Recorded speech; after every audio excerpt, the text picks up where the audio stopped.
Your Honor, Mr. Williams is here for a pretrial. He has come to a resolution with Mr. Siller and Ms. Coons. He's going to plead at a count of operating while visibly impaired. That's correct. Okay. May I have him sworn? Raise your right hand. Do you solemnly swear and affirm the testimony you're about to give will be the truth, the whole truth, and nothing but the truth, so help you God?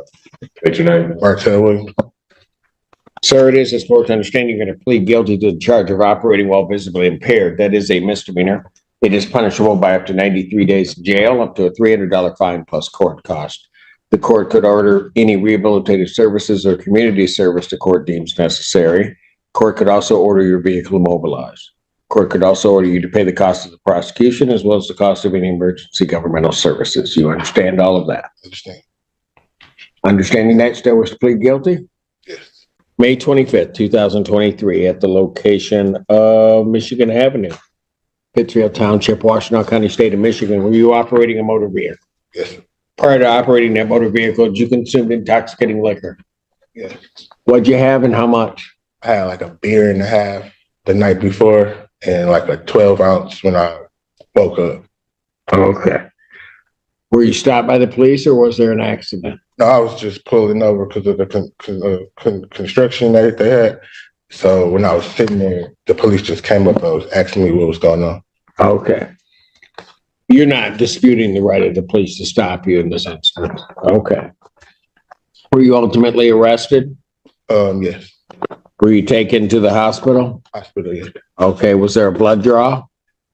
What were the results of that blood draw? I never seen the results, but after that, I came here. Okay. If I told you it were 0.186, counsel, would you stipulate to that? We would, Your Honor. All right. Do you have any reason to dispute those blood test results? No. All right.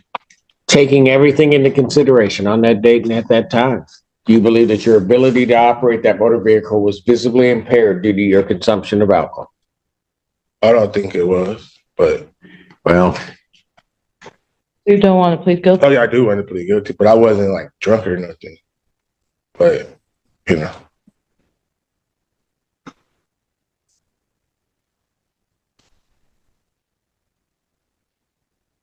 You're a 0.186.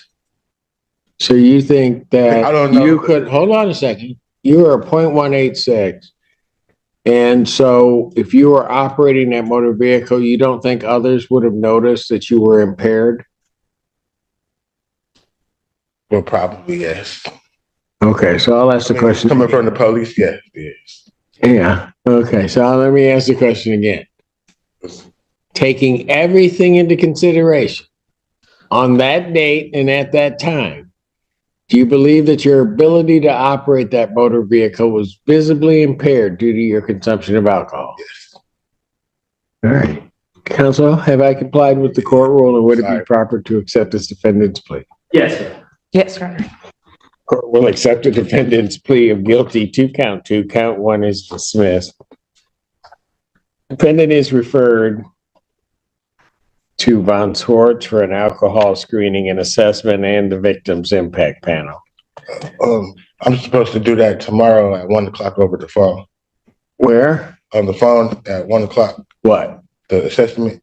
Okay. With care? It's through Washtenaw County. I know that. Okay. Do you have another pending case? No, my probation officer. So, Well, Mr. Coons knows this already. But. So somebody's giving him another assessment. So okay. Sentencing in this matter, April 10th, 2024, 9 a.m. or as your invite indicates. Before you give away the file, Your Honor, there's a bench warrant in the file for a bond violation. There is. Grandfather violation. Mr. Williams and Ms. Coons did speak of it, about it. They would like to set it for a hearing. He does deny the allegation of consuming alcohol at this time. The two. He wants all of that set. He wants it set for a hearing? Yeah. I'm going to move to dismiss it. The bond violation? He said it.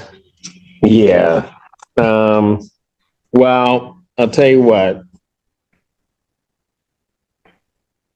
Does he really want to do that?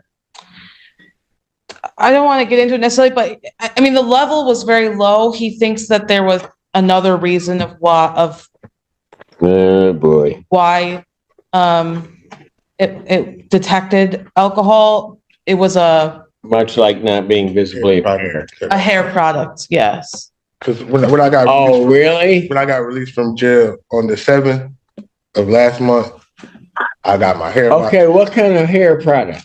When I read the bottle afterwards, Yeah, I know. What kind of hair product? conditioner. Conditioner?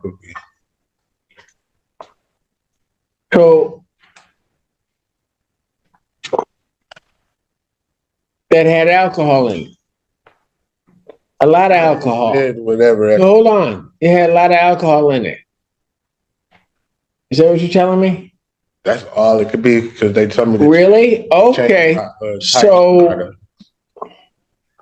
I don't know how to say this. I kind of know about your hair. Just saying. And if you put too much alcohol on it, other things happen. Like you don't have hair because it will break off and fall out. So I'm looking at these numbers here, and yeah, they're low for the human body, high for hair. Well, Your Honor, No, I want to have a hearing.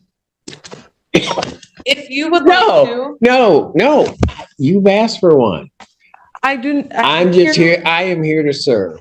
I did hear Mr. Stiller say he'd be willing to dismiss. I know, but I'm not. Okay. Then we will hold the hearing. Yes, we'll have a hearing. Give me a date. I need a date before April 10th so that the findings of the hearing can be taken into account at sentencing. Do you regular? Let's do it on trial week. At the end of this month. Okay. What day? We can do Wednesday, March 27th at 1 p.m. Okay. So bond violation hearing on hair product. March 27th, 2024. Okay. 1 p.m. 1 p.m. I can't wait. Is that 27th or 24th? 27th. All right, and We're gonna bring some people from the shop, barber shop. They'll be able to tell you. I'm just saying. Okay, we'll see you then. What else? Is there something else? I would ask that the warrant be recalled Oh, pending the hearing. sure. Thank you. We'll recall the warrant.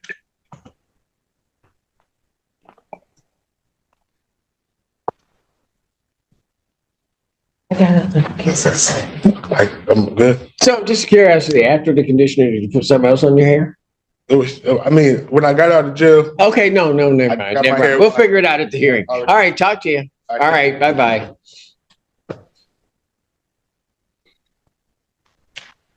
What?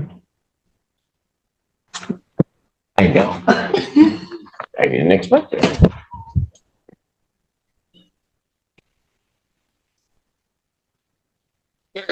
Clerk calls the case. Or does call the case, People versus Sean Jenkins. John Renzo on behalf of Pittsfield Township. Julie Gaines, Senior Assistant Public Defender, representing Mr. Jenkins. Would you please state your name for the record, sir? Sean Jenkins, you need to unmute, turn on your camera.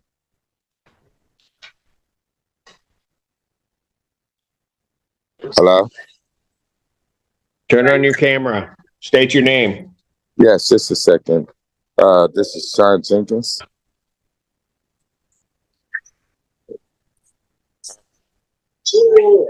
Your Honor, there are some pending felonies that will affect his license, and he is working on getting his license. So we are asking for a 6-week adjournment so that he can continue to do that. I did offer if he wanted to admit double parking today, he'd do that. What result? So Mr. Jenkins, would you like to admit to double parking and have? Yes, I would, and thank you very much. Okay. All right, hold on one moment. All right. That's a count two and then dismiss count one. March 6, 2024. All right, Mr. Jenkins, do you admit responsibility to the fact that on December 26, 2023, Packard Road, Pittsfield Township, that you double parked a motor vehicle? Yes, Court will accept that admission. Count two, count one is dismissed. Fines and cost of $180. When do you think you can pay that? Your Honor, can I get 90 days because I got other obligations? How many? I got 90 days because I have other obligations. He wants 90 days in jail? 90 days to pay, Your Honor, please. No, I thought he was asking. I'm No. kidding, Mr. Jenkins. Yeah, I prefer to stay where I'm at right He's now. like, I didn't find that funny. I didn't. Tell you what, Mr. Jenkins, here's what I'm going to do. I'm going to reduce your fine to $100, and I'll tell you why in a second.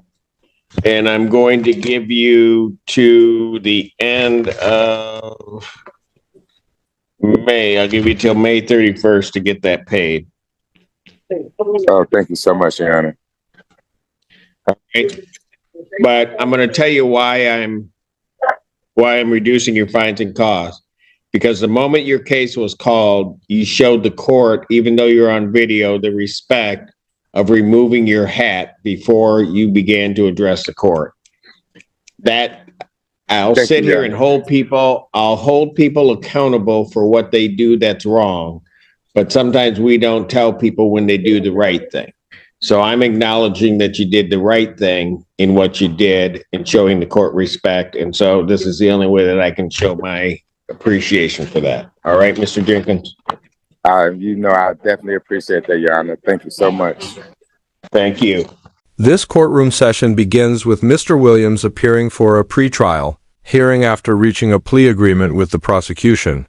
He agrees to plead guilty to operating while visibly impaired, a misdemeanor offense in Michigan.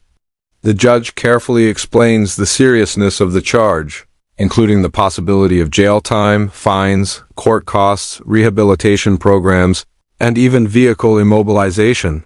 Mr. Williams confirms that he understands everything and still wishes to plead guilty. He admits that on May 25, 2023, he had consumed alcohol before driving, including beer the night before and another drink that morning. A blood test later revealed his alcohol level was 0.086. Just above the legal limit. However, things take an unexpected turn when the court brings up a bond violation warrant connected to Mr. Williams. He strongly denies consuming alcohol while on bond and shocks the courtroom with a surprising excuse, claiming that the alcohol detected in his system came from hair conditioner he used after getting released from jail. The judge reacts with clear disbelief and even humor, pointing out that too much alcohol on hair would likely cause damage or hair loss, not raise alcohol levels in the human body. Despite the strange explanation, Mr. Williams insists on having a formal hearing to challenge the violation. The judge agrees and schedules a bond violation hearing for March 27th, while also recalling the warrant for the time being. Just as that unusual hearing wraps up, the court moves on to a completely different case. People versus Sean Jenkins. Mr. Jenkins appears via video for a minor traffic violation involving double parking. Unlike the earlier case filled with excuses and tension, this moment takes a positive turn. Mr. Jenkins immediately shows respect to the court by removing his hat before speaking. He admits responsibility for the violation and politely asks for time to pay his fine due to other personal responsibilities. In a rare and heartwarming courtroom moment, the judge not only grants him extra time to pay, but also reduces his fine from $180 to $100. The judge explains that while courts are quick to hold people accountable when they do wrong, they often fail to acknowledge when someone does the right thing. By showing simple respect, Mr. Jenkins earned a rare moment of mercy. Grateful and emotional, he thanks the judge sincerely as the courtroom ends on a surprisingly uplifting note. This courtroom session perfectly captures two extremes of the justice system, one defendant offering bizarre excuses to escape responsibility, and another earning leniency through basic respect and honesty. Asterisk, if you want more real courtroom cases with shocking outcomes and real justice moments, hit that subscribe button, like the video, and turn on notifications, because the next case might be even crazier.